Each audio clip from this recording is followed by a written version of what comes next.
Welcome, everyone. Hi. It's day 2 of our Digital Excellence Forum. Happy that you all rejoined or newly joined. So while yesterday's topics were all around business development, internationalization, today's focus is investments and fundraising. So as yesterday, we offer our startups who are in a fundraising round currently the platform to present their investor pitches. That session will start at 3 p.m. Followed by a panel around the latest investment trends and newcomers. So hear from thought leaders about the next big topic in e-commerce, live shopping commerce, and why it will play a huge role in the near future. So also today we will kick off our day with 2 special guests. I'd like to express my gratitude and highest appreciation for their contribution and resources offered to our startups from year 1 of our program. I'm very proud to announce that actually Carsten Maschmeyer today will kick off the Investor Day together with Marc Schröder from the Maschmeyer Group Ventures in the US. So Carsten Maschmeyer, one of the most successful and popular businessmen and investors from Germany and jury member of Höhle der Löwen, the German Shark Tank, will discuss together with Marc Steven Schröder, who most of you know as sales expert from the MXL program, topics around the US and European trends in terms of investment, the differences. So also quickly to Marc Steven Schröder is the co-founder and managing partner at Maschmeyer Group Ventures and focuses on working with world-class entrepreneurs in technology. Both Carsten Maschmeyer and Marc Steven Schröder are chosen as investors by founders, especially for the sales expertise, global network, and access to long-term capital. So now enjoy the talk around hot topics in B2B and B2C investments across Europe and the US. Have fun. Sylvie, thank you very much for the kind words and the introduction and for having us both here at your special day, the Metro Digital Excellence Forum. This is a special day and very close to my heart for 2 reasons. One, I coached sales to all of your startups in all 8 accelerator programs. And on the other hand, I have the opportunity to have a meaningful conversation with you, Carsten, investor, bestseller author, and my mentor and biggest supporter for the last 10 years. For all of you watching here today, we're going to talk the next few minutes about the implications of COVID-19 over the entire venture capital ecosystem. We're going to talk about the different investment strategies here in Europe versus the United States. We're going to talk about Shark Tank, which I'm very excited about. Last but not least, surely you, as am I, are all very interested of what you believe is going to be the next big thing. Now, Carsten, looking back over the last 9 months in COVID, how have you adapted your investment thesis and strategy in the German investment vehicle Seed and Speed in Elston? First, I have to mention that we have to differentiate between pre-corona, post-corona. For me, late February, early March. For 10 years after the Lehman crisis, in the startup world, it just went up. Higher valuations, bigger rounds, a lot of fundings, inventions. And then there's a shock. And there's a double problem. Revenues drop down, and on the other hand, investors were scared to invest. The coronavirus sorts the startups into fractions. The losers and the winners.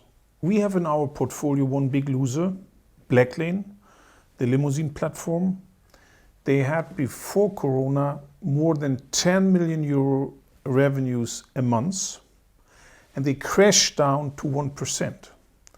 No fares, no planes, no hotels. You don't need a limousine. On the other hand, you know all the winners, the listed companies like Zoom and Amazon, and in the mostly digital startups. But to make it clear, the Corona losers are not losers because they are stupid or lazy. They were victims. And those startups need help. There was a big announcement of the Minister of Finance of Germany about the HELP program. A lot of hope, but the execution was poor. Slowly, not transparent. A lot of startups didn't get an answer. To add to that, all the businesses were forced online. So what used to be a nice to have turned into be a must to have. But that also reflected to us as an investor. And I remember vividly 9 months ago when COVID hit, you and I were having the discussion of how are we going to invest in founders, never meeting them face to face, right? We always say founders first. We invest in founders and not in products, but the chemistry element is missing. As MGV, we had to reinvent our investment process or adjust it in somewhat. So adapt or fall behind was our thought.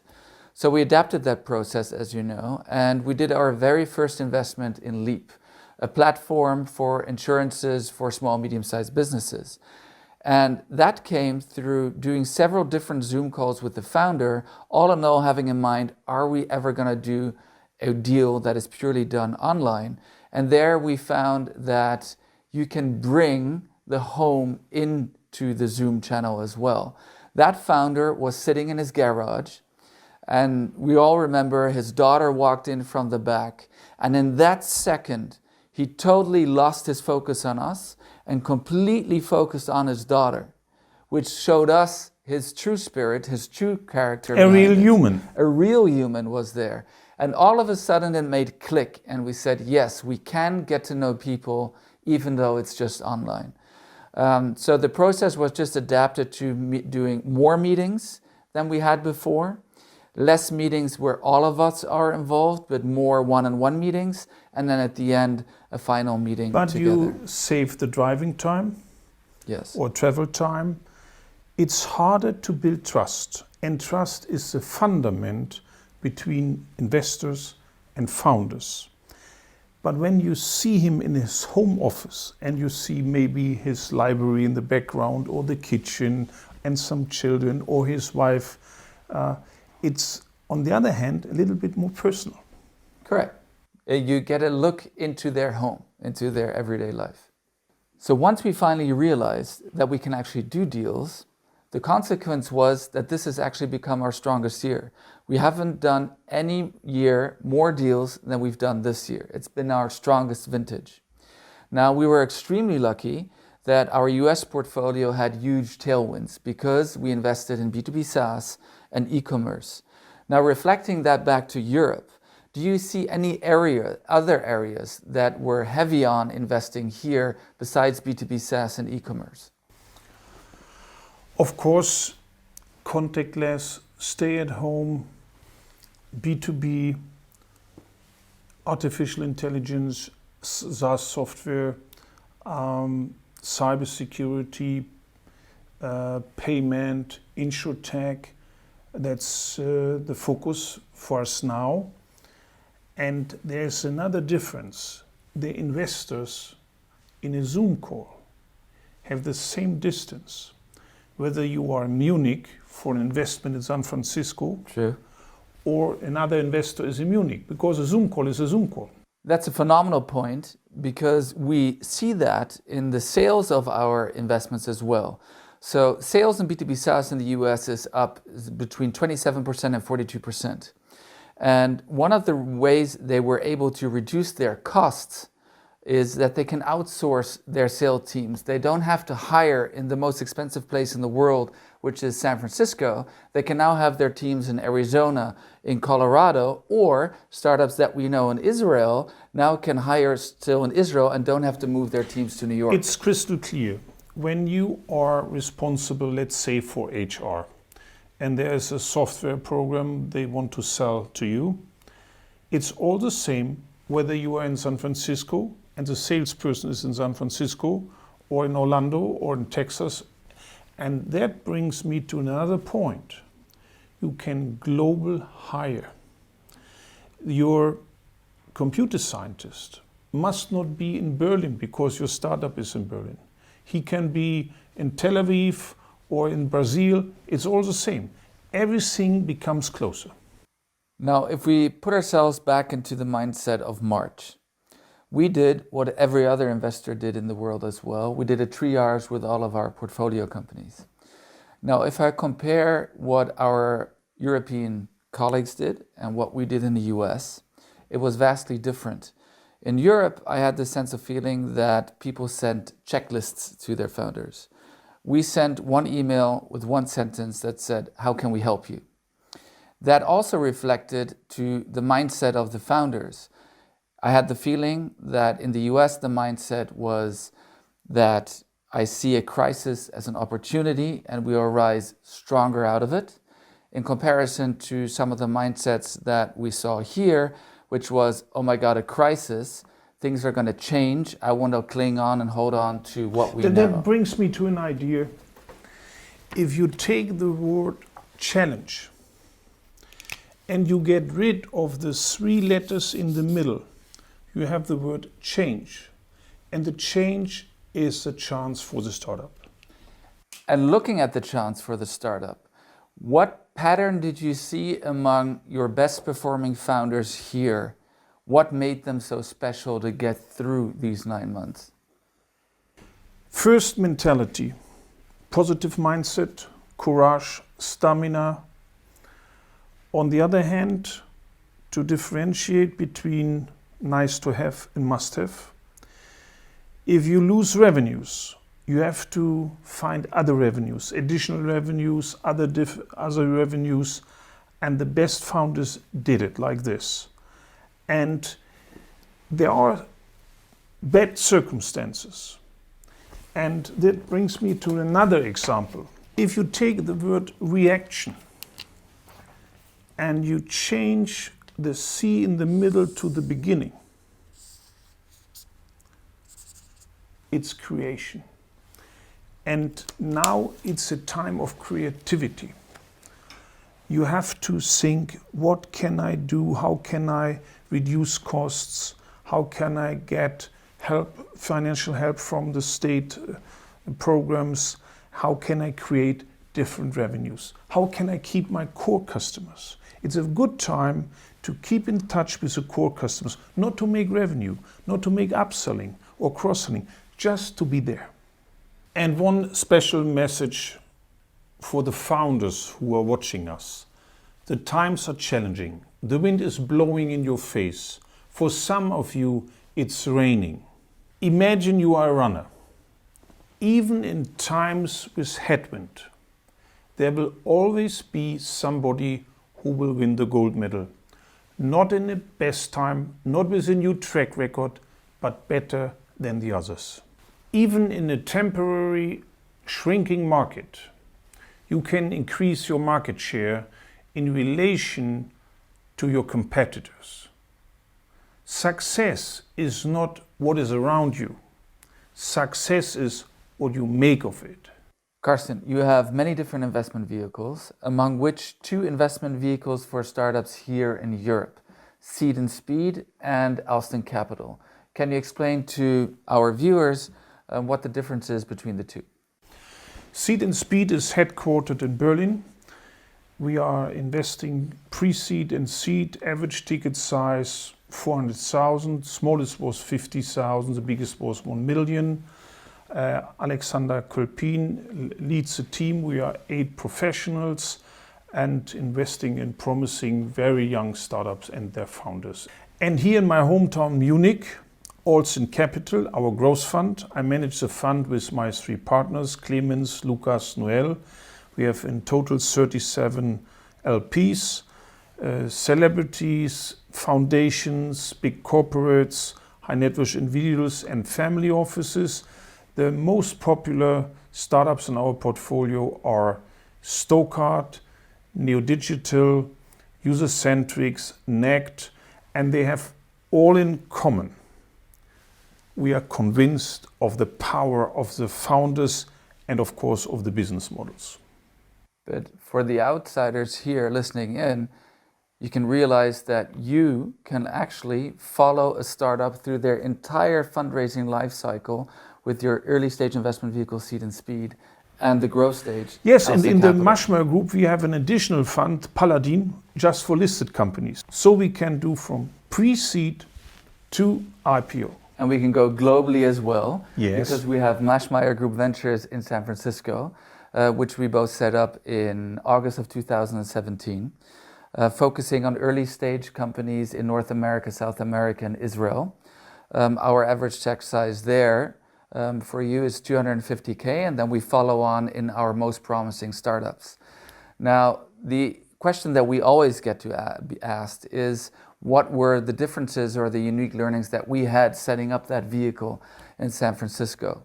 We had right away from the start the goal that we wanted to be investors in the United States, but have actual boots on the ground. We wanted to build our own brand from the ground up. To do that, we had to adjust our investment process here to the American standards, but without being spray and pray.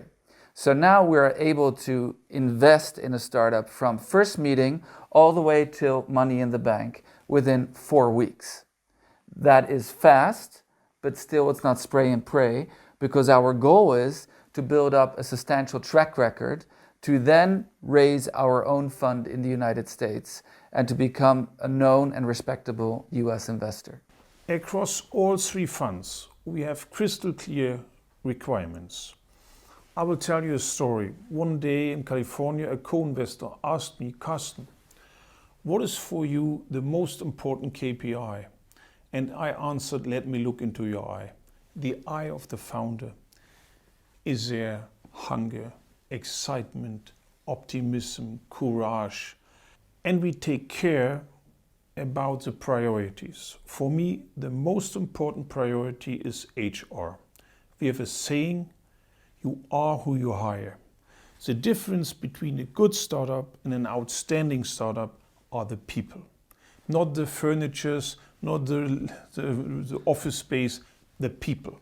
We have many founders here today. We have corporates, CVCs, and other investors here in Europe. How do you differentiate yourself from all of them? For me, the second founding of a startup is sales. And a lot of founders underestimate sales, especially in B2B, where you need sophisticated people who can explain a complicated product. They have speaking ability and experience to handle C-level people.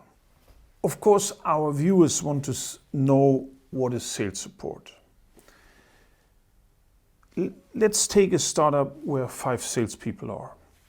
Our experience is, our lessons learned, if you ask them, what are the most frequent questions? We have, let's say, 5 arguments and questions of the potential customers. And then we ask the salespeople, please write down your best answer. Mostly we get 5 different answers. So that means 5 different companies? Yes, you can compare it. 5 different business cards, 5 different claims, 5 different messages. Then we start to make best of. Okay, we throw all answers on the wall. Okay, there's a new role, you can just take one answer. You vote for answer 3 or 5, and then we make best of. And we know when you work with the salespeople, they know all the questions of their customers in advance. So we write down all the potential questions, all the arguments, and then we make best of. That's communication.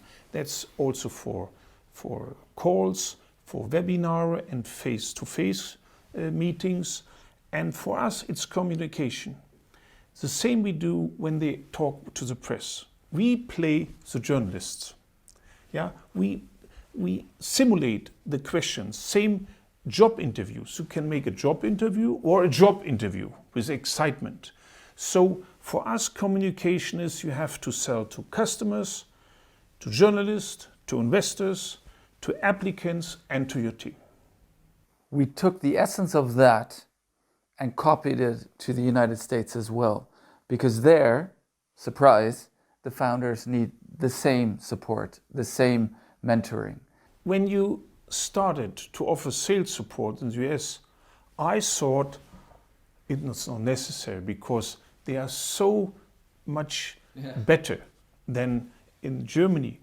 but they are not better. They are just aware that sales and communication is important, that you have to train it. That's the difference. In essence, they understand the importance of sales and are therefore more open-minded and therefore accept our mentoring and support even more.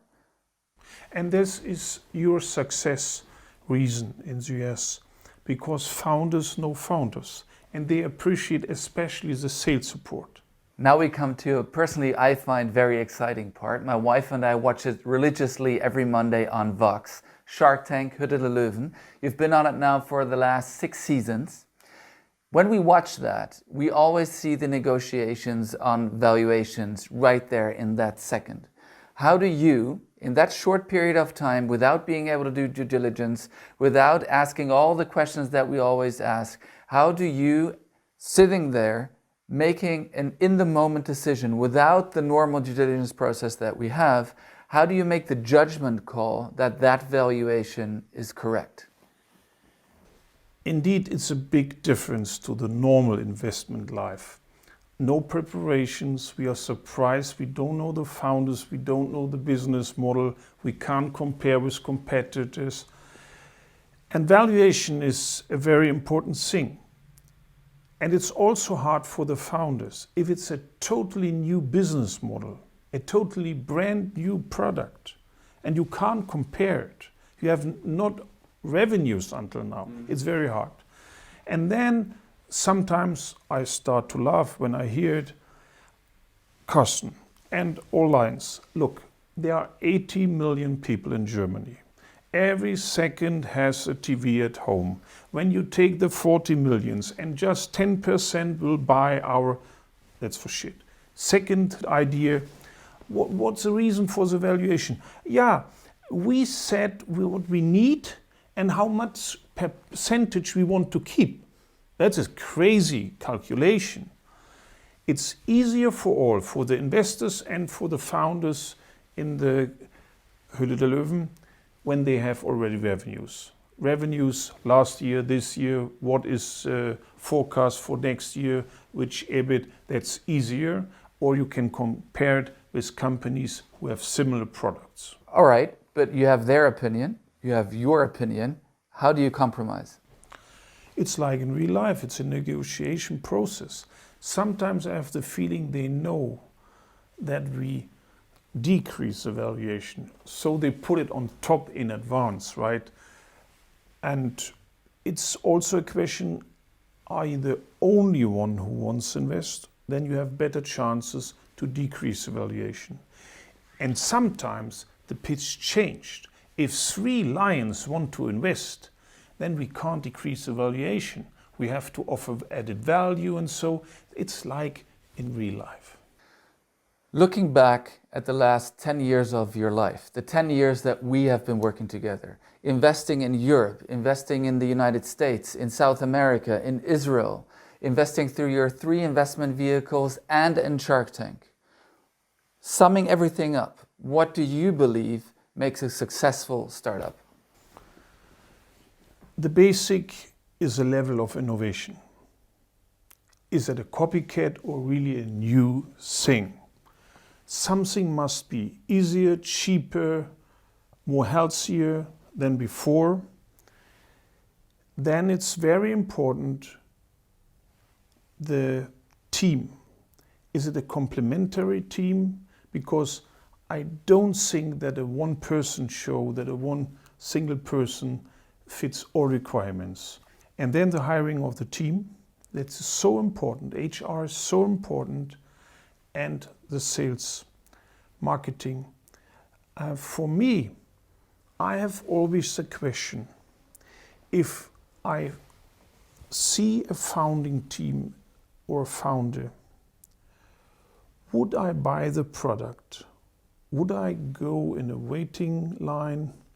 Would I pay for it? Second, if I would be a journalist, is it so impressive, so new that I would write an article?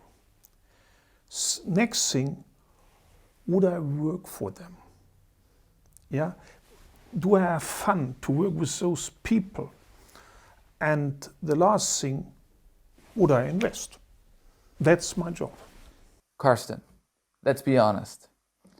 When you make the final investment decision, is that a gut decision or do you focus it on facts?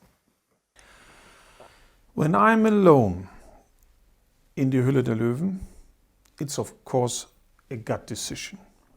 We have a saying in Germany, der Kopf denkt, der Bauch lenkt.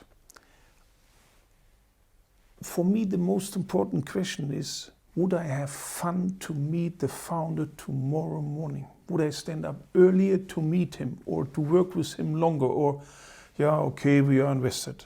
So it's a gut feeling. It's different with Seed and Speed and Alston because we are a team.